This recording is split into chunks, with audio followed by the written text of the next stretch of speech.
মানব সভ্যতার ইতিহাসে ইনকা সাম্রাজ্য তৈরি ইনকা স্টোন ওয়ার্কস বা পাথরের স্থাপত্যকর্ম একটি অপার বিস্ময়ের নাম। ৬০০ বছর আগে তৈরি এই স্থাপত্যকর্মগুলো তারা কিভাবে তৈরি করেছিল যা আজও রহস্যই রয়ে গেছে। ৬০০ বছর আগে শত শত টন পাথর কোনো রকম সিমেন্ট ছাড়া একটির উপর আরেকটি এমনভাবে স্থাপন করা হয়েছে যে একটি পাতলা কাগজও ঢুকতে পারবে না। উল্লেখ্য, সেই সময় আধুনিক কোনো যন্ত্রপাতি বালাই ছিল না। এর অসাধারণ স্থাপত্যশৈলী দেখে একসময় মানুষ মনে করত এগুলো বোধহয় এলিয়েনদের তৈরি।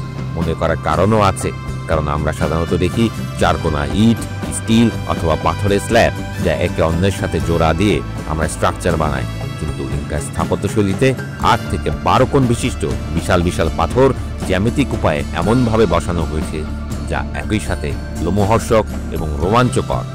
সবচাইতে অবাক করার বিষয় হচ্ছে এর অসম্ভব ভূমিকম্পরোধী ক্ষমতা। যে অঞ্চলে এই স্টোন ওয়ার্কসগুলো আছে, অর্থাৎ আন্দিজ অঞ্চল, ভয়াবহ ভূমিকম্প প্রবণ এলাকা, কিন্তু ৬০০ বছর ধরে এরা ঠায় দাঁড়িয়ে আছে সগৌরবে, যেখানে অন্যান্য বিল্ডিং অথবা দেয়াল ভেঙে পড়েছে।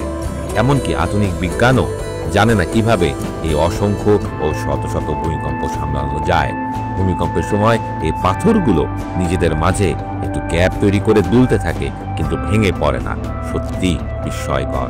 এরকম আরও বিস্ময়কর, জাগতিক এবং মহাজাগতিক ঘটনা জানতে সাবস্ক্রাইব করে আমাদের সাথেই থাকুন।